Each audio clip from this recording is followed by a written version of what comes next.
Hi, everyone. So Sunny introduced James at Chi, as many of you might remember, but unfortunately fell sick today and isn't able to make it.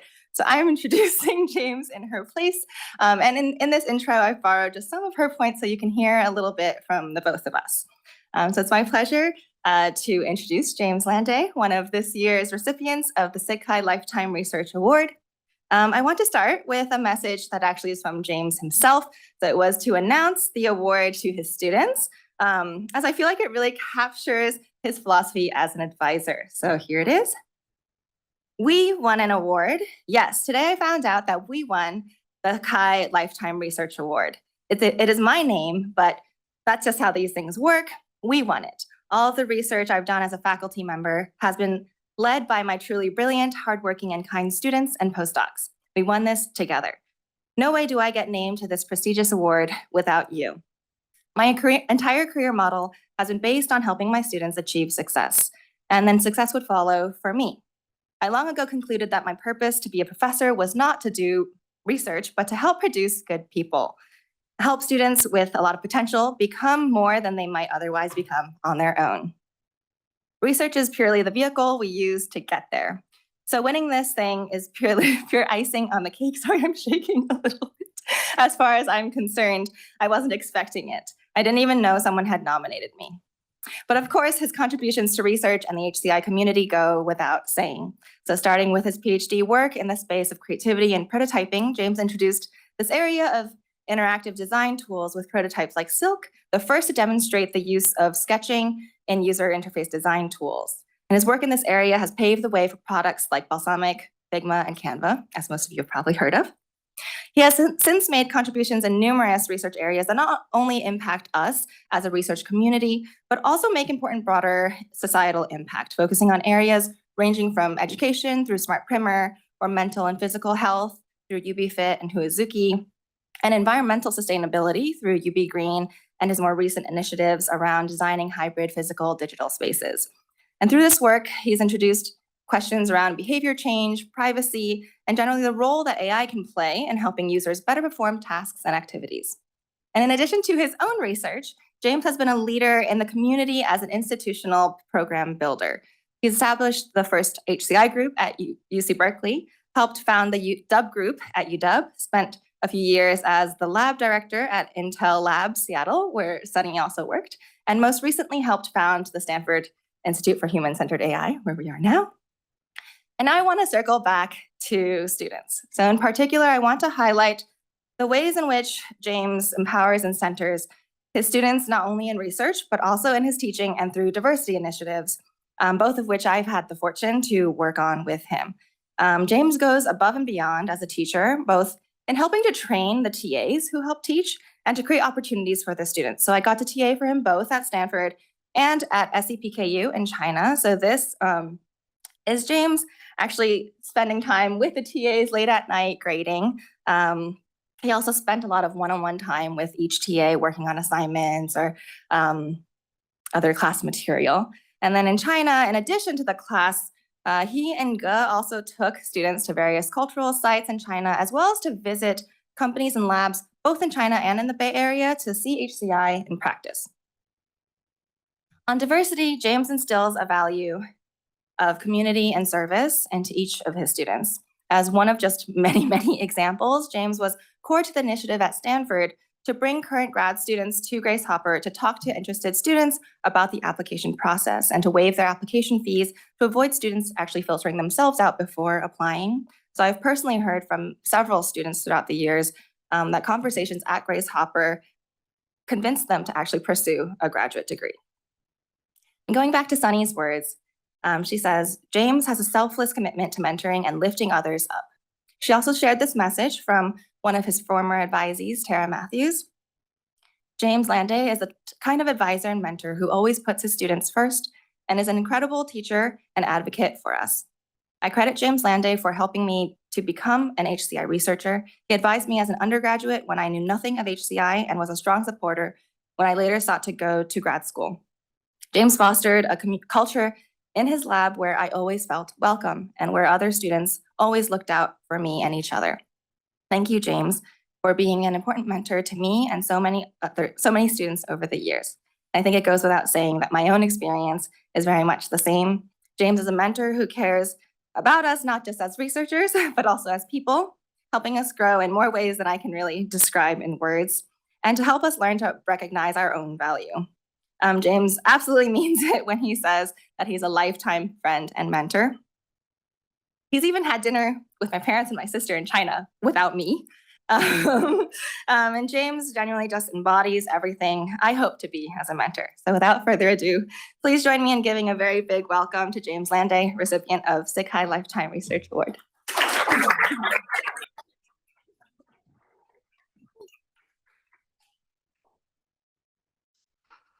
Okay, thank you for that kind introduction, Jane. And Jane really deserves a lot of thanks because she literally got told yesterday, hey, any chance you could fill in, because Sunny, who had also done a really kind introduction in Hawaii for this talk, fell ill with some food poisoning. So thanks you, Jane, for that really touching introduction and for filling in, doing it at the last second. Just to give you context, I gave a version of this talk in Hawaii exactly a month ago, I just noticed on the slides. And it was supposed to be recorded, and due to a technical glitch, it wasn't recorded. And I said, any chance we could do it again and record it? Because there were a lot of people who said, I can't make it. And of course you recorded it, send me the link. And I said, I don't have it. So that's why we're doing it again. So thank you also for coming in person. And thanks to the many people who are watching the live stream, and thanks to the people who maybe have insomnia in the future and are watching this late at night looking for a way to fall asleep. So here we go.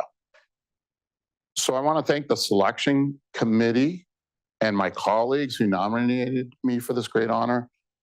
It's a great honor as well for me to be selected along with the three stellar researchers whose work I've always respected and admired: Susan Bodker, Jody Forlisi, and Wendy Mackay. I also thank the many colleagues who have written me letters throughout my career as I moved institutions, allowing me to take this academic journey that I'm going to talk about. But I want to especially thank my students and postdocs over the years. I will mention some during this talk, but they have done far too much great work over the last 27 years to show all of their work and mention each by name. I'd be up here for at least 4 hours if I were to do that. As Jane mentioned, I said, we have won this award. There's no way I would have had any of the success I've had without them. And it's been an amazing journey, an exciting journey. And I'm going to give an overview of some of the key research projects we've carried out at each of the places that I've been on this academic journey. But more importantly, I'm going to highlight some of the key principles I've learned and used to help the organizations I've led or been part of to succeed.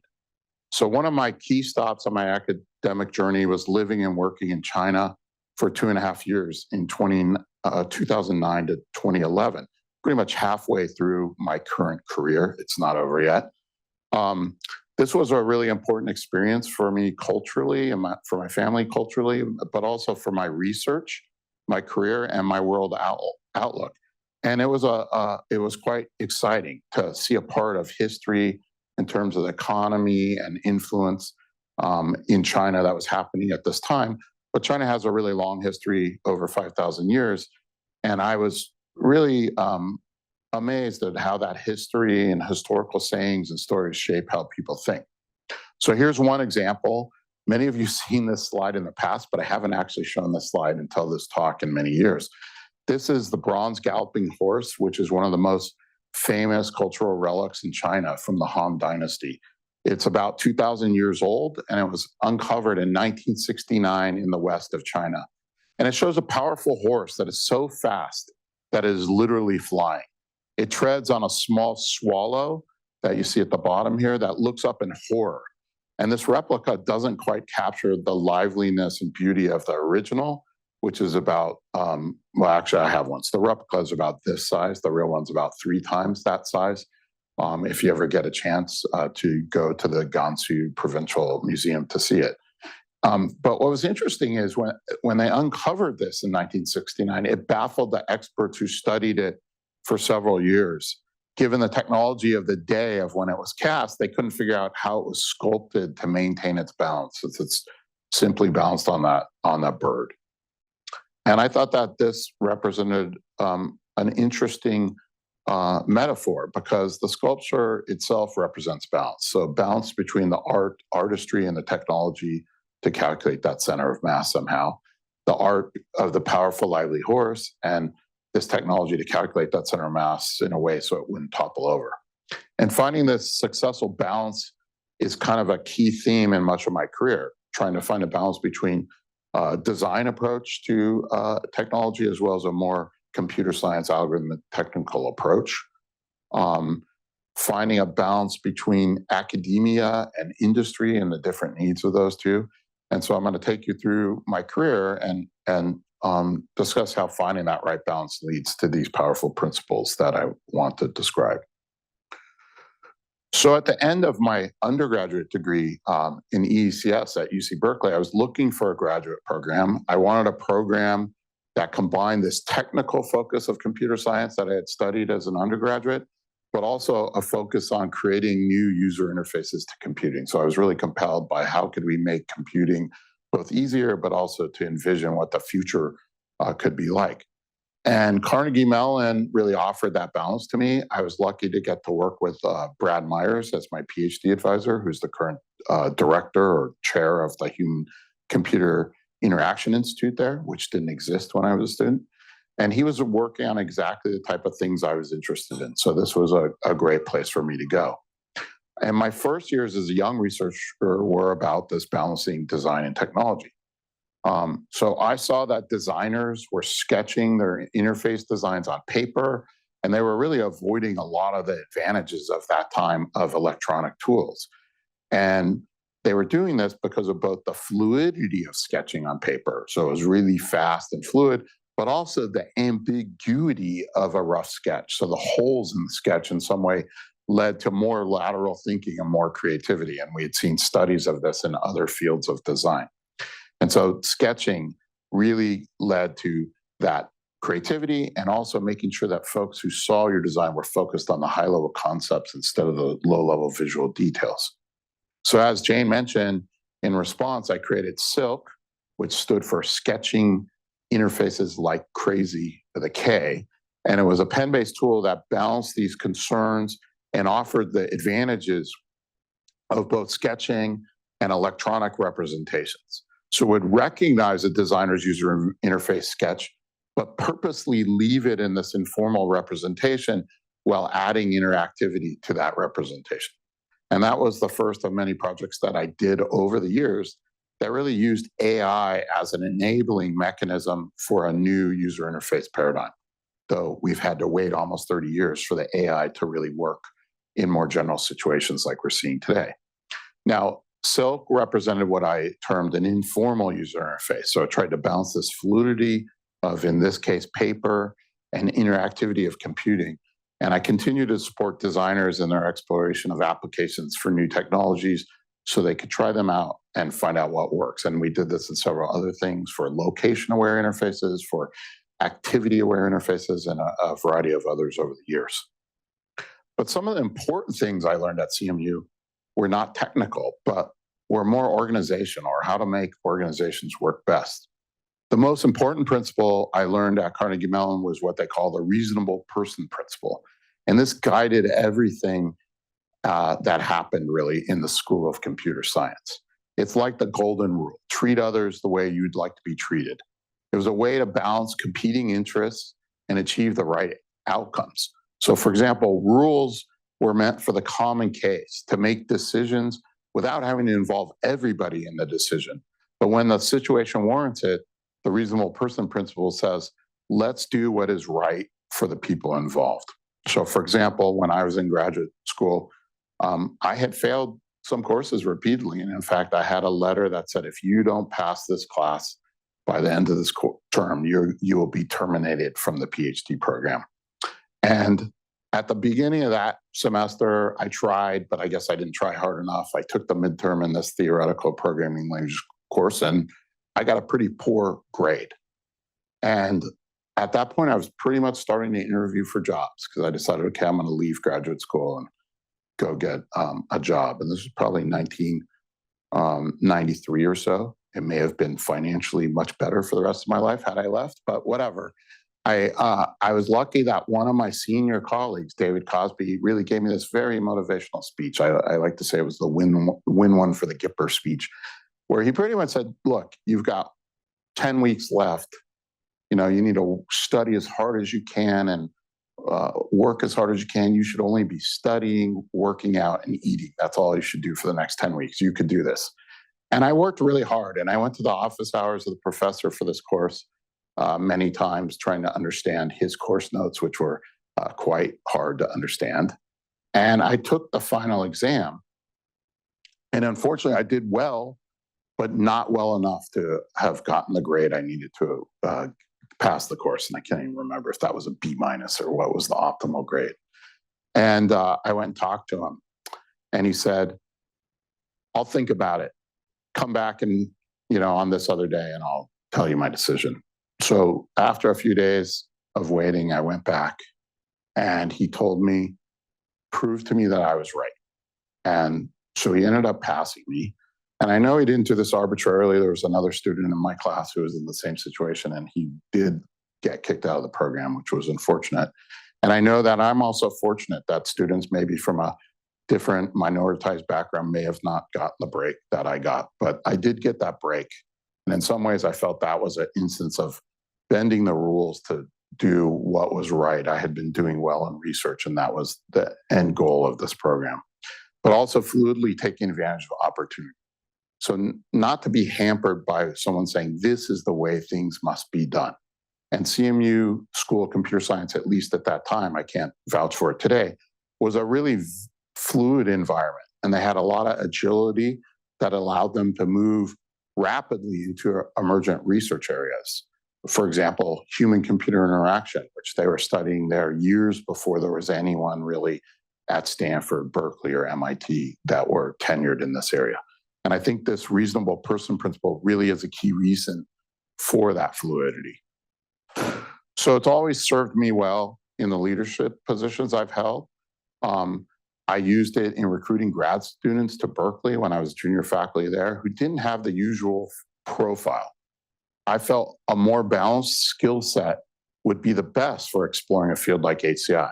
So I would look for students who I thought had some skills that would be really important. And I would look to make exceptions, for example, if their background was different. For example, one student had a bachelor's degree in philosophy, which was not typical to admit in a top computer science department, or somebody who had a GPA that was much lower than what was normal.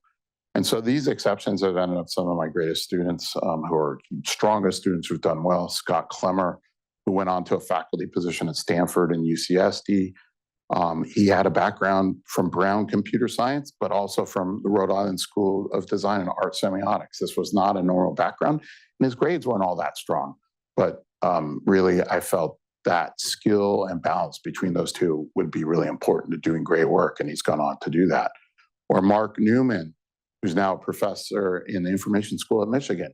He was a professional punk musician, a professional barista, and he had a philosophy degree, but then he found computer science as something he could do, and he took courses on the side and then applied to grad school. Again, his profile is not what we would normally admit, and I saw something there and was glad that he came and has gone on and done great work.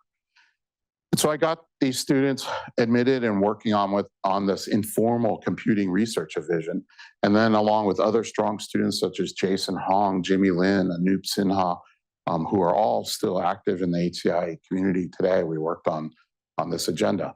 Mark and Scott both worked on the Designer's Outpost shown here, along with Kate Everett, who did a master's degree and eventually her PhD at the University of Washington. She's now at Microsoft. And this was a tangible computing system that tried to balance the physical and virtual. So designers could create an information architecture for a website using physical Post-it notes on this wall, but they could be linked together using virtual ink and a virtual pen. And so this physical nature supported this fluidity of design, while the underlying vision recognition, again, we're using AI as a user, allowed real fluid movement between these notes and reorganization of the notes and links. We built it We tested it with designers and they wanted it. So this was a research prototype, but we had people saying, okay, how do we buy this? How do we get this into our office? And I think having students with this diverse set of skills, coming from these diverse backgrounds, design, philosophy, art, as well as computer science, helped us create things that people wanted. And so I've always believed in the Berkeley motto, at least the motto that was there when I was an undergrad. I don't know what they say today, but they had it plastered all over the university: excellence through diversity. And I've experienced its positive effects firsthand.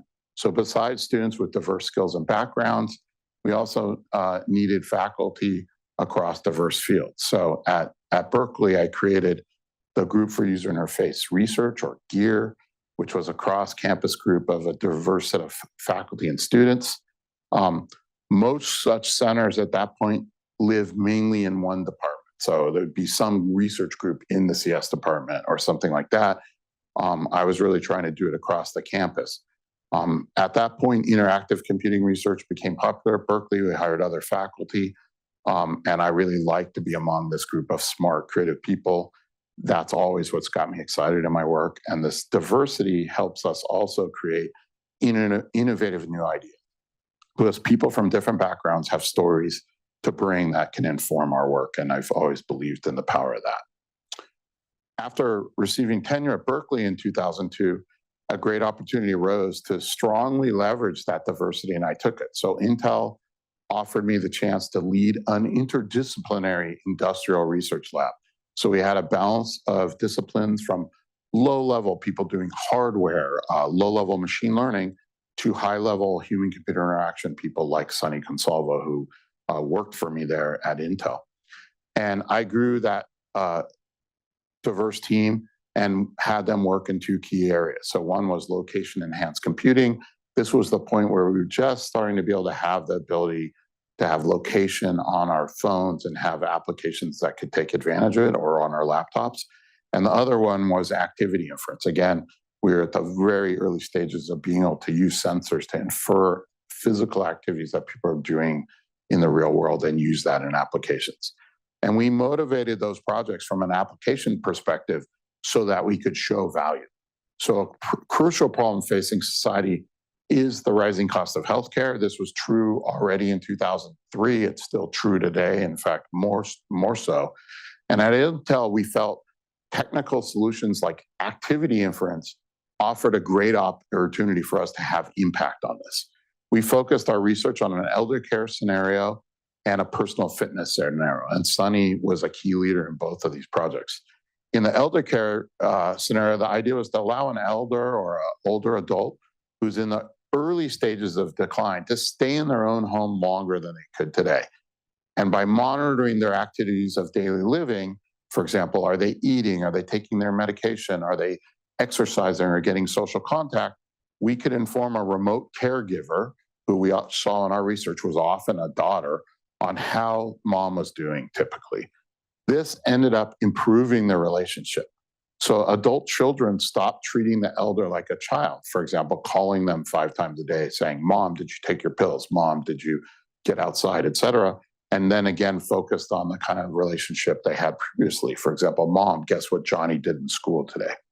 So again, the families that we tested it with wanted it, right? And this topic, I think, is not been solved yet. And it's so important that we're working on this again today, 20 years later, here at Stanford, in a large project that I'm carrying out with Sarah Billington in civil engineering and Fei-Fei Li here in computer science. So this work required a diverse team to develop and evaluate these applications from a user perspective. So as well as to invent several important breakthrough enabling technologies. So we developed the iBracelet, which was an RFID reader in the form factor of a bracelet, with folks like Matai Philippos and Ken Fishkin and a stable of strong engineers. And so the idea is RFID tags would eventually be on objects in people's homes, either because they'd be built in by manufacturers, or that the tag price would come down so far that it would be inexpensive to attach them.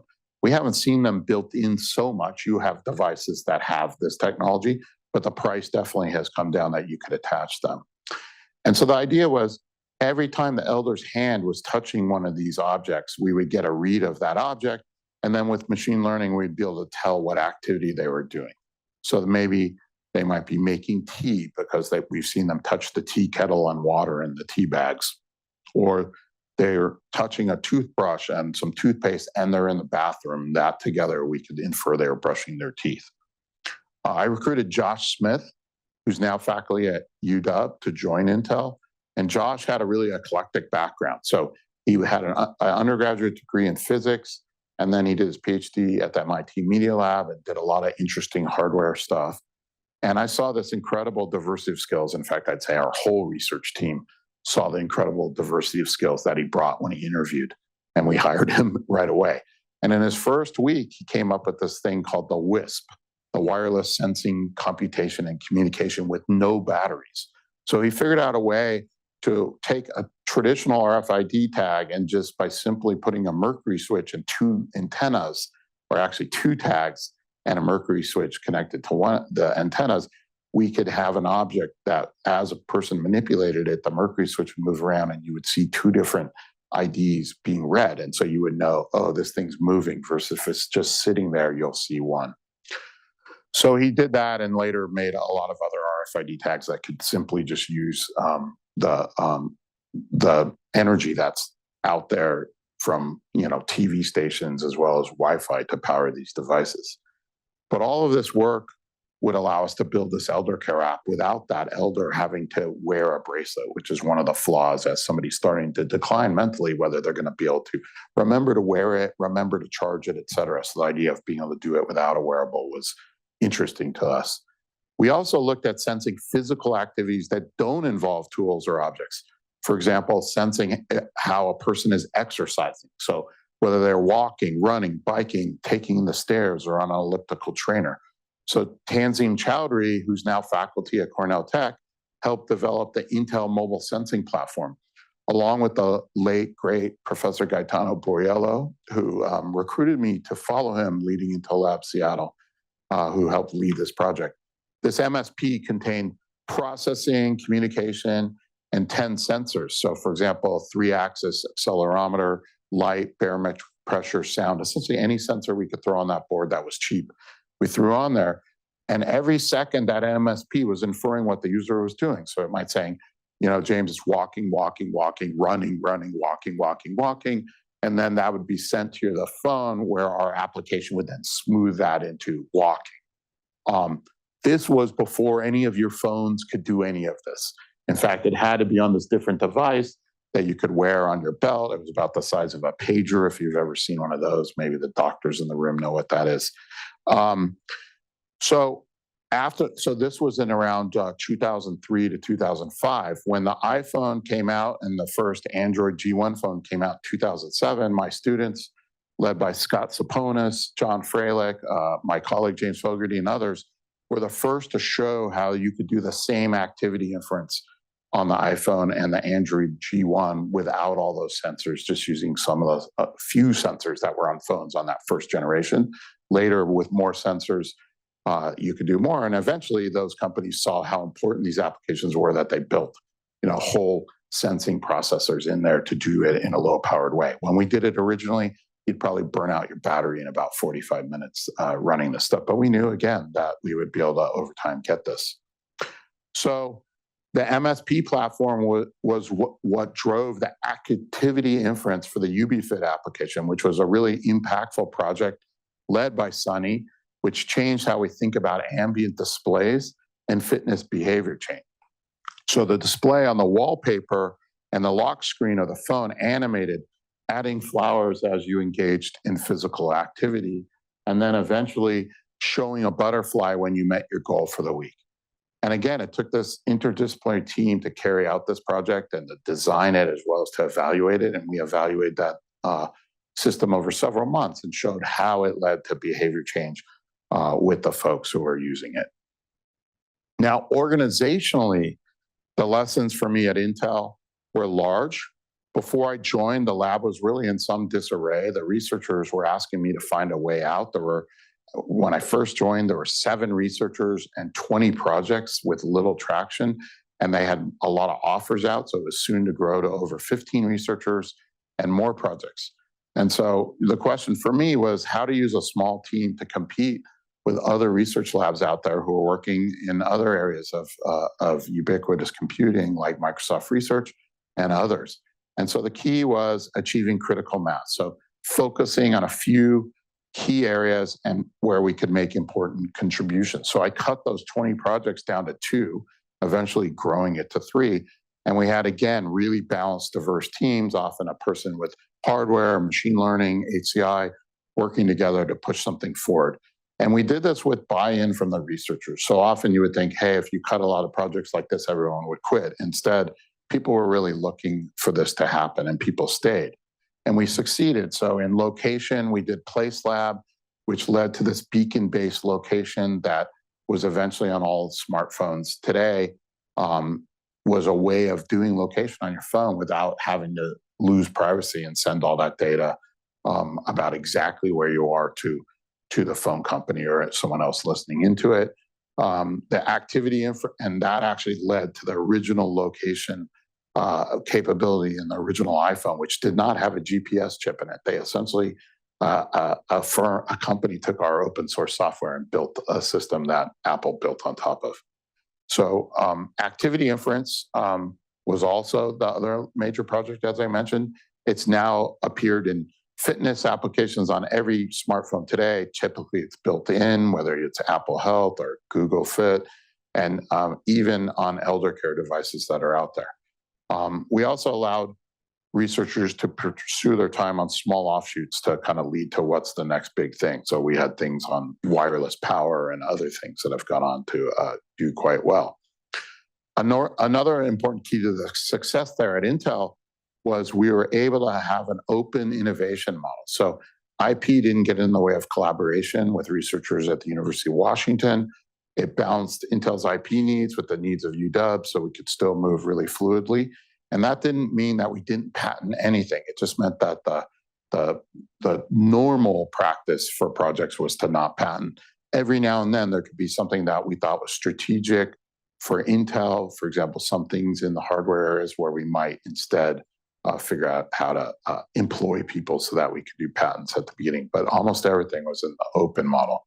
So this critical mass and open innovation, I think, led to real success in hiring top researchers. We were able to get people who maybe would have got a good academic job, but saw this model as a place where they could thrive, and they could also collaborate with students and faculty at a top 5 or top 6 computer science department next door. So we published only at these top venues like UBComp, Pervasive, and Chi, and really influenced the larger corporations. So I regularly, as the leader of the lab, would travel to other parts where Intel is headquartered here down in San Jose, but or Santa Clara, as well as in Oregon, to kind of make sure to sell that research to the different product teams. And that helped start a new health business division that was working on that. Of course, Intel, as many large corporations, never had the patience for that to grow into something, and they sold it off a few years later. Now, as I transitioned back full-time to the University of Washington, I really focused on trying to achieve this critical mass there and find more meaning in my work. So I saw an opportunity to create critical mass in HCI and design at UW by linking researchers across, at that point, 4 key departments: the computer science and engineering department, the information school, the folks in design, and at the time a department called technical communications, which today is called HCDE, as well as with the good researchers at Intel and Microsoft Research who are just across the lake. So how could we bring all these people together? And so this allowed us to offer a large number of courses in these key areas of HCI and design, and also allowed us to build balanced research teams with students and faculty, and often had collaborators from these industry labs.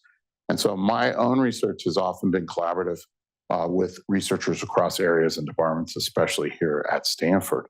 But take, for example, at that time at UW, the vocal joystick. This was joint with folks in electrical engineering. In fact, the underlying technology was led by Professor Jeff Bilms, but also myself in computer science and others in the iSchool and medicine.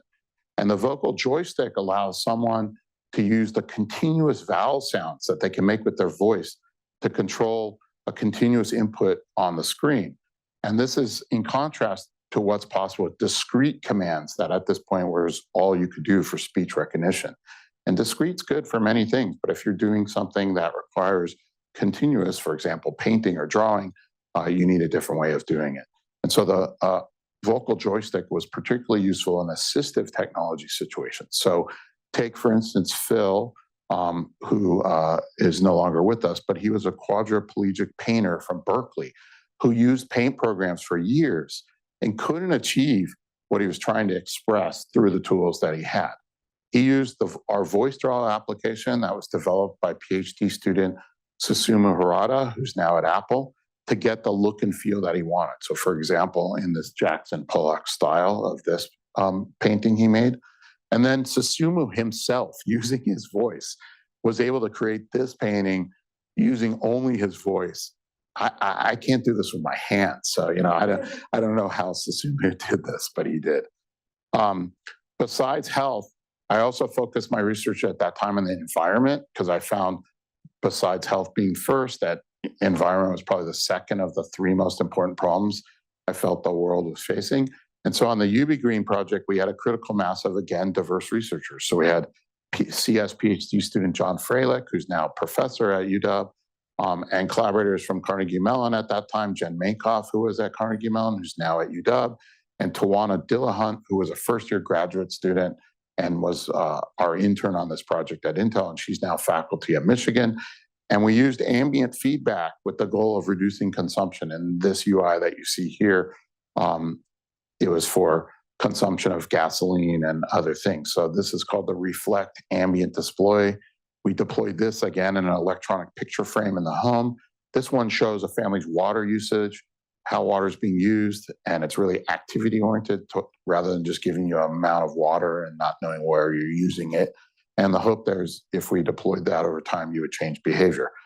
This leveraged this HydroSense water sensor that was developed by John and Professor Shwetak Patel and Professor James Fogarty, where they were able to, with one or two works better, I think, inexpensive sensors that you might just connect to the hose bib under your sink or in your basement. They could detect the pressure signatures as fixtures in your home are turned on and off throughout the home. And it was really easy to deploy. Now, there was a lot of stories behind creating that, including when Shwetak blew up my pipes at our house, but that's another story. So Shwetak was actually a star faculty candidate on the market around that time. And by the way, Shwetak just became a member of the, he's a MacArthur winner, and he just became a member of the Kai Academy in Hawaii at this time. So we were able to attract him to UW at a place that, you know, wasn't yet the top place in this area, but we had become one of the stronger places in UB Comp and human-computer interaction by tying together this DUB community and the people in the industrial research labs. And it really wasn't always that way. UW was not even in the top 10, in my opinion, in HCI or interactive computing when I started there in 2003.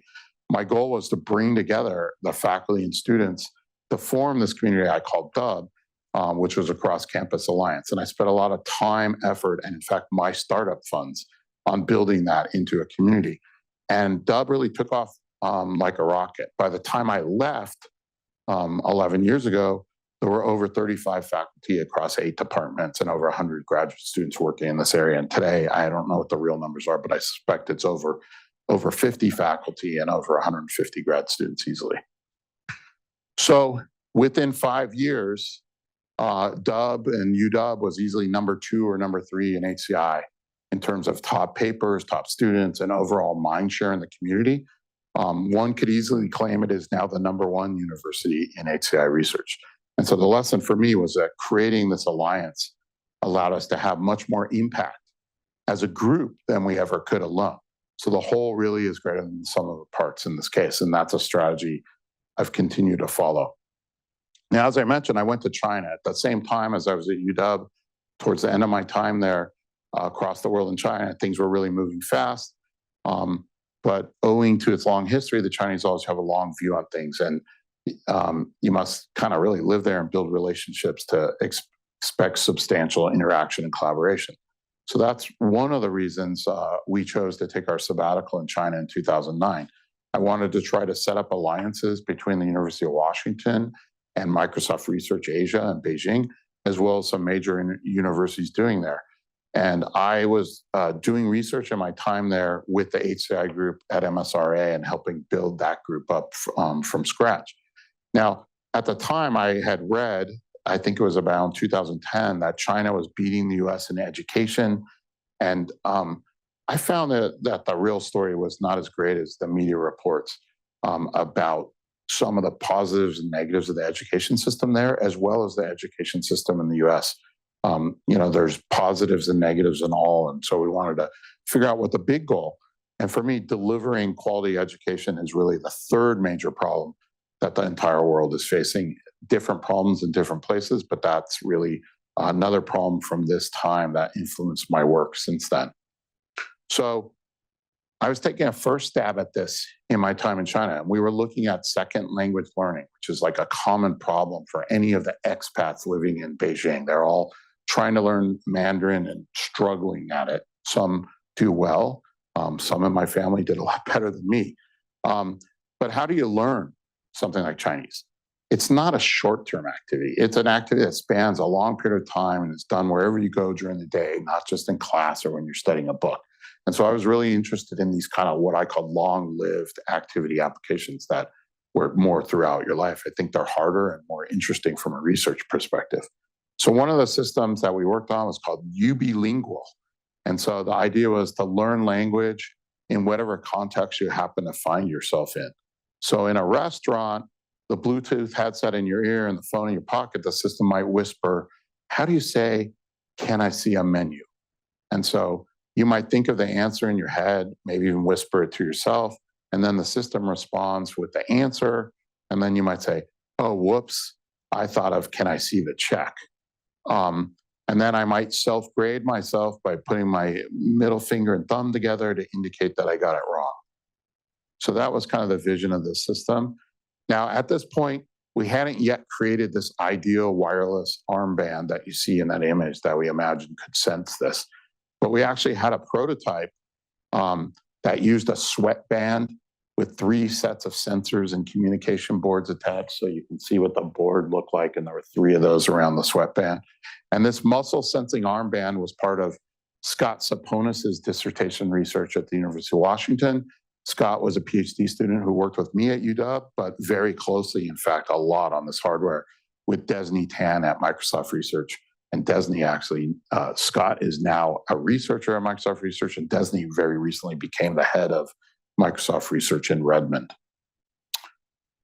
So what was the lesson here?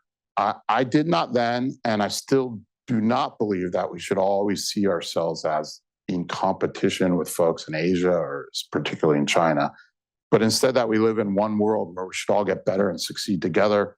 We all win this way.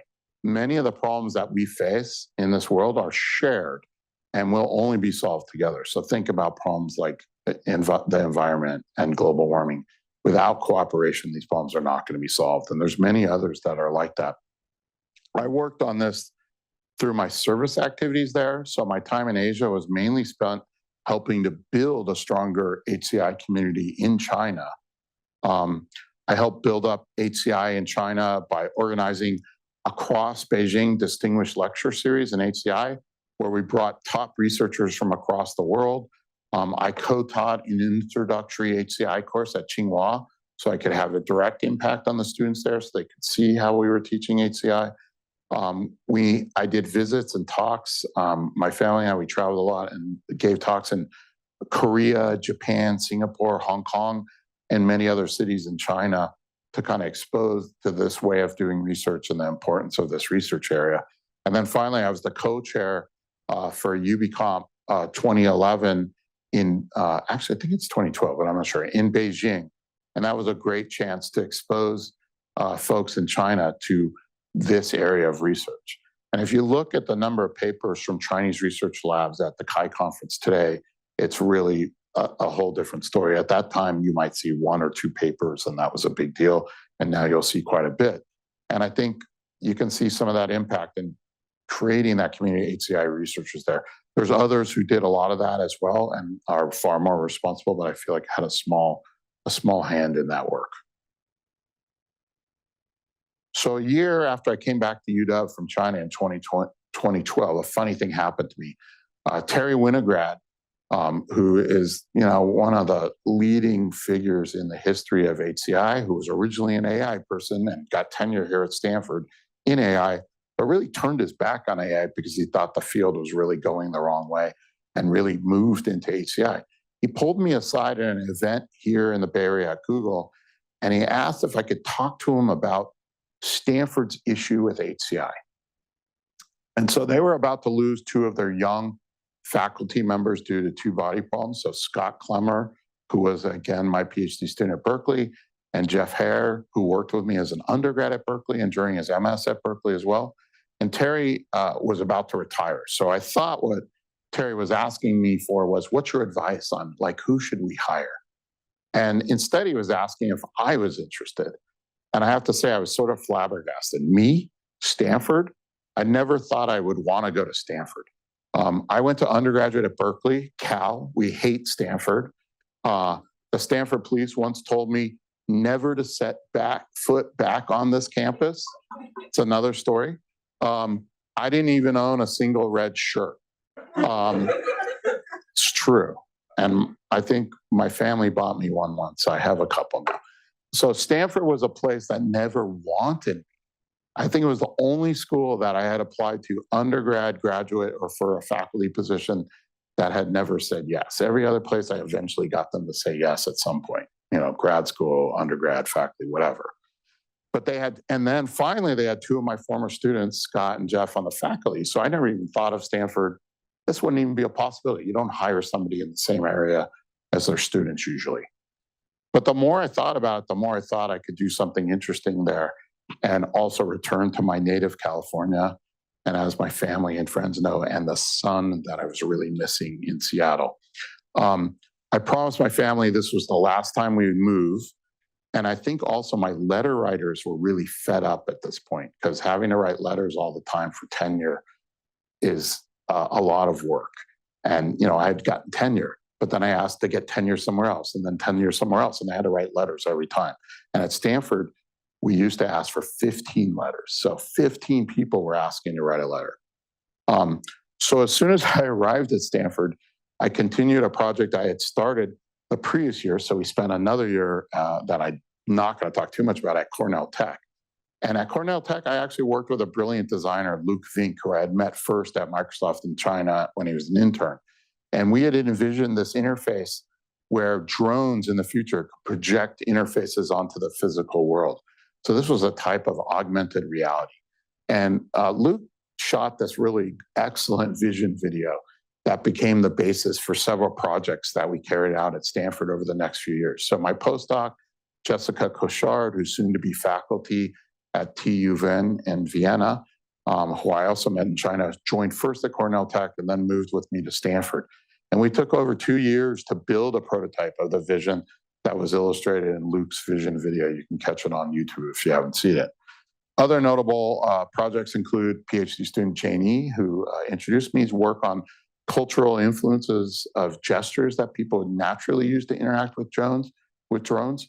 And Jane will be joining the faculty at Singapore National University next year. So congrats to Jane on that. And then eventually PhD student Parastu Abtahi, who's now faculty at Princeton, who combined drones with virtual reality. So you're in virtual reality, but then there's drones that give you haptic feedback when you touch them. She pitched this to me during her rotation quarter with me, and I said, that's crazy, but we should do it. And it took a while, and she got it to work. But after a few years of working on drones, I literally abandoned the project. First, although it was cool, I had a hard time fitting it into my larger research agenda of education, health, and environment, which I thought were the three most important problems to work on.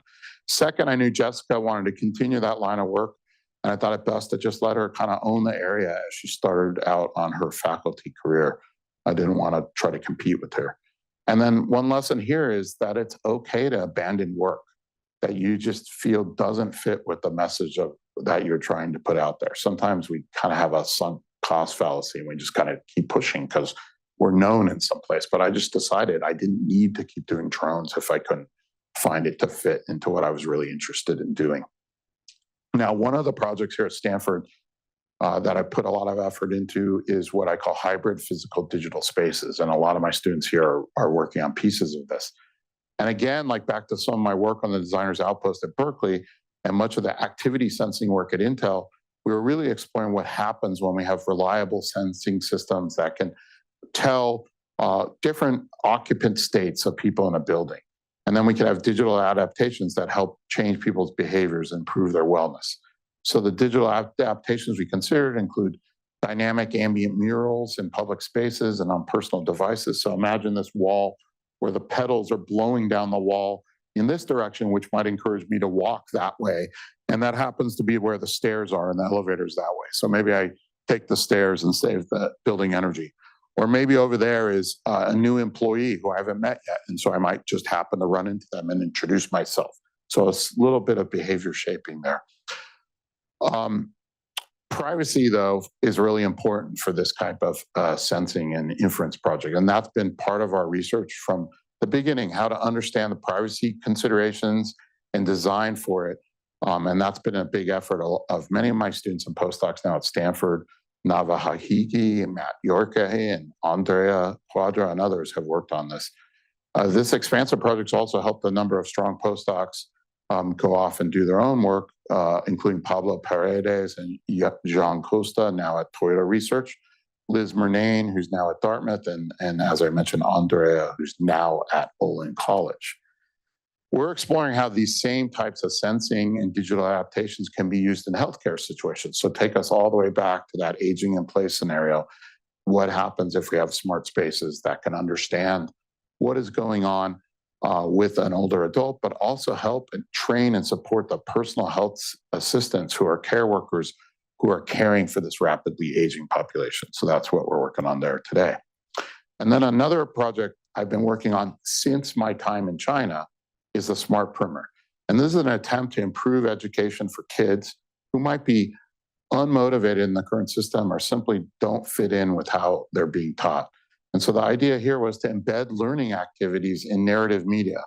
And that might include features like outdoor AR and AI to make learning more engaging. So many students have worked on this long-term vision for a future of education, including PhD graduate Sherry Ruan, who's here in the room and is walking on Sunday, who's doing a startup in the education area right now, and current PhD student Alan Chang, who's been leading this the last few years. And Alan actually presented what's shown here, the latest in this project at CHI last month.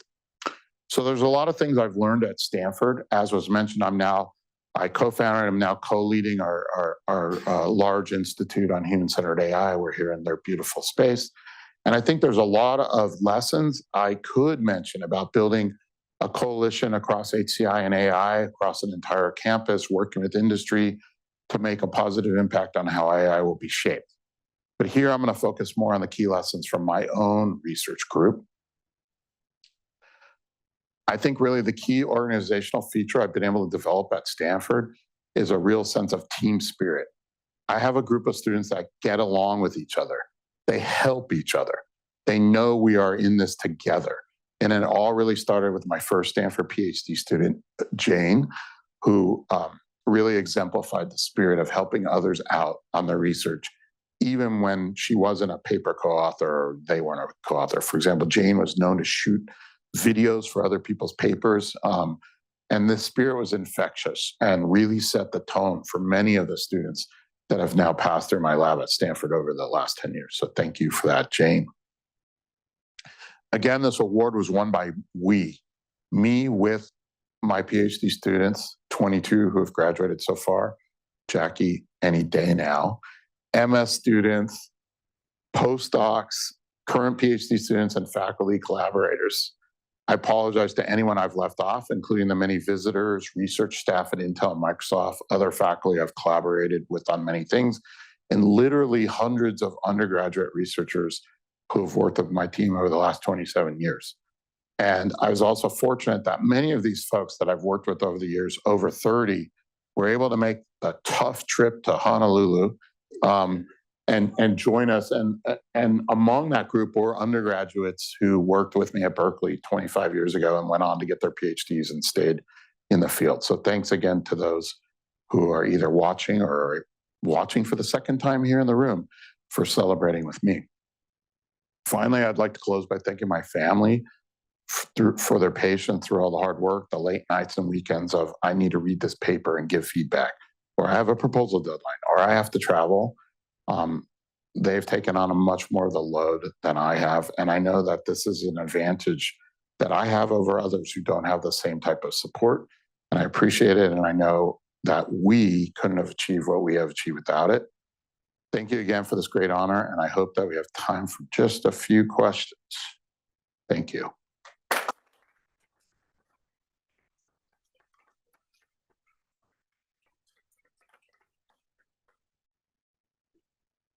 We have a mic over here. We have a hand up in the back. And we're also going to look at questions on the Slido because I know there's 30 or 40 people maybe online. Hi, James. That was really cool to learn. I just was curious because you mentioned that the focus area you had were education, health, and environment. Has that changed? What is your current focus? Yeah, I mean, so I came up with that idea of these are my three core areas while I was on that sabbatical in China in 2009 to 11. I would say that's not the only areas I work in, because when somebody asks me, what do you work on? I often say, well, it's what my PhD students are working on. So I sometimes have PhD students who are doing something outside of that because it's interesting, but I'm unlikely to follow some other area for a long time unless it somehow kind of fits into that. So there will often be, even at Berkeley, when I was doing informal interfaces, I also was doing a drawing tool for the blind. It didn't fit into what I was doing, but it was interesting. And I had a student who was passionate, who was blind actually, and was wanting to do that. Similarly here at Stanford, there's some projects that are offshoots, and I may not have mentioned them here because they're kind of off of that. But in general, if I looked at all the things my students are doing and that I'm doing, I would say 90% of them fall into kind of health, education, environment. I would say environment is the one that I've done much less of over the last 10 years and keep trying to bring back because it's actually a really hard one. But we have some work there as well, mainly about how do physical spaces affect your environmental activities. And so that's one area I want to do a little more in. But yeah, thank you for that question. Other questions?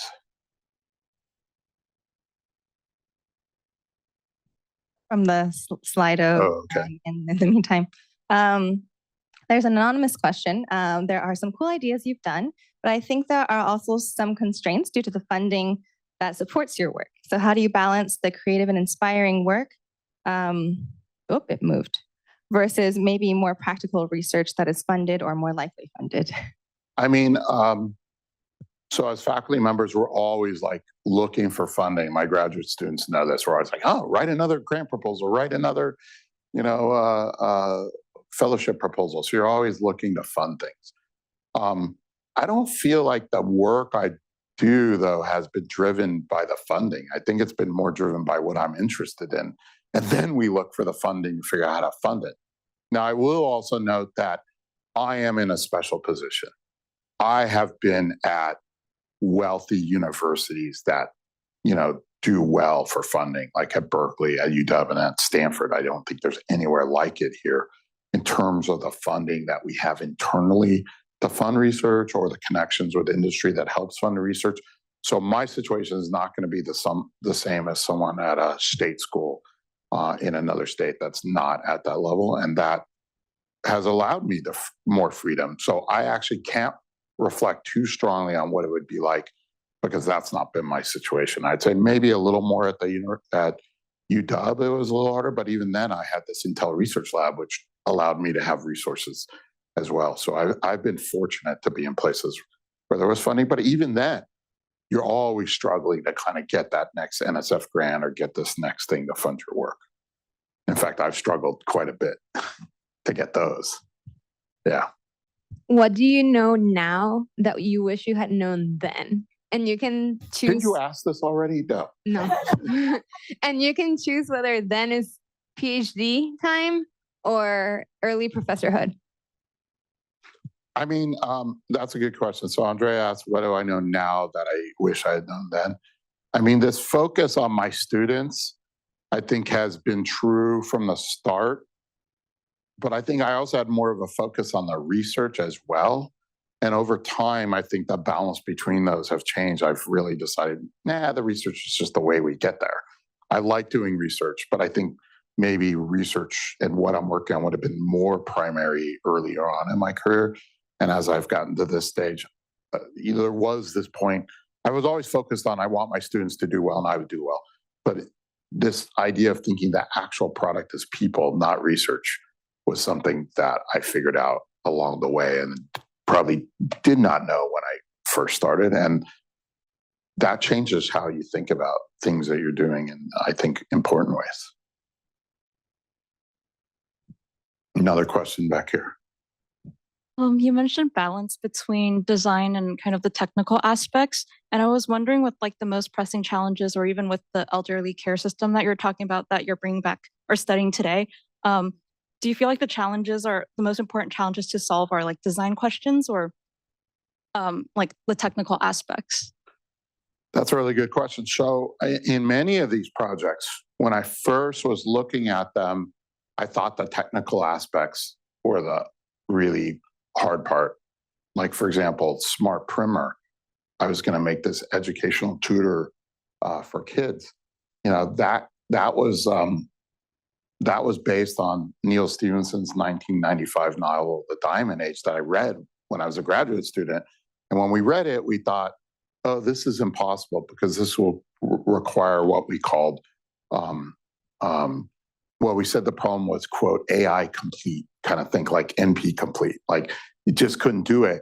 And when the iPad came out in 2010 is when I started rethinking about that. And I thought, oh, machine learning has really actually, we hadn't even gotten the deep learning revolution. But even by then, I thought machine learning, statistical machine learning's come a long way. We actually could do some of these things that I imagined from the novel. And I started to think, wow, the hard part is the design. How do I get somebody who would want to use this, you know, for years versus apps that people make and somebody might just throw it away after a little bit. So design became primary. And again, in this elder care scenario, I think we've had technology that could solve it, maybe not perfectly. And I now know we have technology I think that can solve it. But still, how do you design it in a way that you deal with these issues? Privacy, autonomy, the people who are feeling in charge, making sure that that care worker doesn't feel like they're being replaced. Those are all design questions. And I think they're kind of the harder questions. But you can't solve it without working on both sides of it.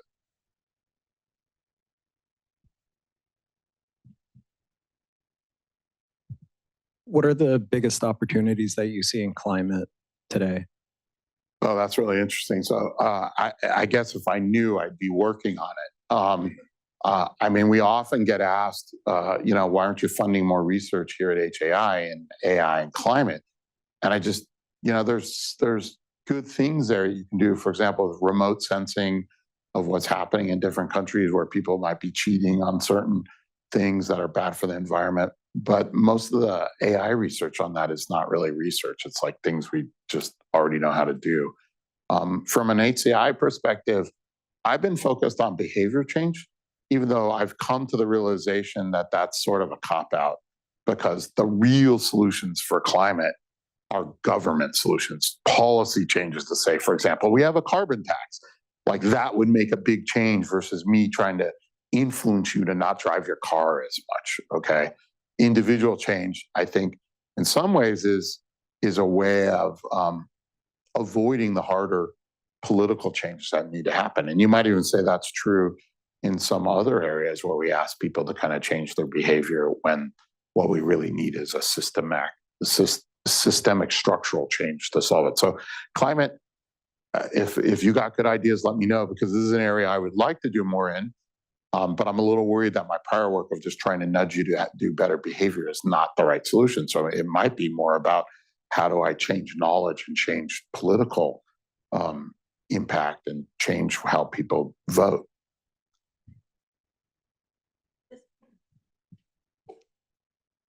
Hi, this is Kate. So my question, your career has spanned, quite a few changes, right? In the mobile, people started using mobile phones. Now we're moving into AI. So how have you navigated creating research agendas as these emerging technologies came out? And one, how did you know that this is a technology worth embracing? And two, what did you say to skeptics who were saying, oh, this is a phase, this is not going to go? Yeah, I mean, that's a good question, but a standard key trick in kind of systems-oriented computer science, whether it's systems or HCI, is to see what technology trends are happening, because you know it's going to take years, and like put your aim out there so that your research is positioned to have impact. Because if you're too near term, there's just thousands of companies and thousands of engineers who will be working on the same problem, and you won't really be able to compete with that. So, at the time that I came out of graduate school, the web had we were doing World Wide Web stuff when I was a grad student, but it wasn't in my research. And in fact, the last tool I wanted to do was, sketch websites. That's what I want to do. And my advisor was like, no, you need to graduate. And so it ended up being that was my first project as a faculty member.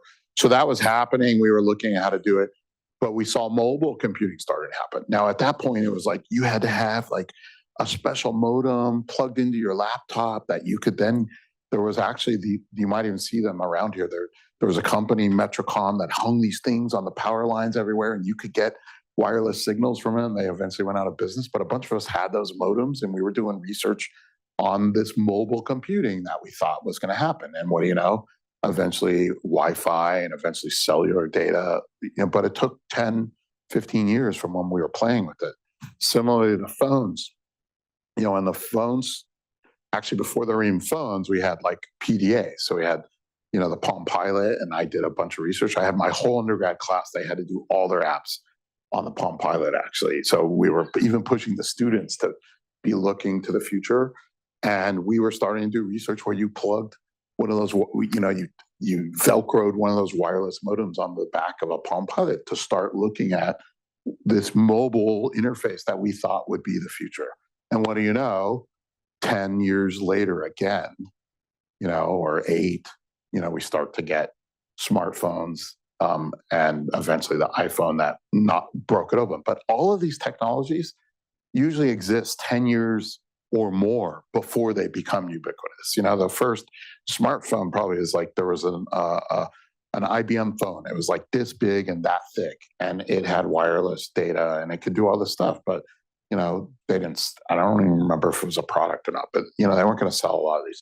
So often you're looking at these research prototypes and just looking at the trends and figuring out what's going to happen next. And similarly, AI. Like my students, again, we've been working on AI forever, because we knew eventually it's going to work. It'd been creeping forward, and then we saw, this hockey stick, because we knew eventually that's part of it. So a lot of HCI, multimodal user interfaces, a lot of this work was this vision of when that stuff works, then we have a new vision of how you might interact with it. So often, people have said the technology that's going to be the next big thing has probably already been invented 10 or 15 years ago. It just hasn't become, ubiquitous yet, because it's not easy to use, or it's too expensive, or the performance isn't there. But so right now you could go, what's that thing? It's in somebody's research lab. Many of us have been working on AR for years. I'm like, oh yeah, someday VR, AR. I've usually been the VR skeptic. AR, I still believe is a thing. It's still kind of bubbling and not a big thing, but I think that one will happen. It's just a question of when it gets down to this size, then I think it takes off, because most of us don't want to walk around with ski glasses on our face all day. We'll take one more question, and then we'll wrap up, because I know people have to be places. I think this is a very good last question then. You took us on a multi-stop career journey across a couple of decades, I dare say. And my question is, what's the next stop for you? What do you want to be the next? Well, I'm glad my family left, because I shouldn't say I'm moving somewhere else. I kind of don't want to move anymore. I've moved a lot. It takes a lot of energy, actually, to restart a research group over and over. I've done it too many times at this point.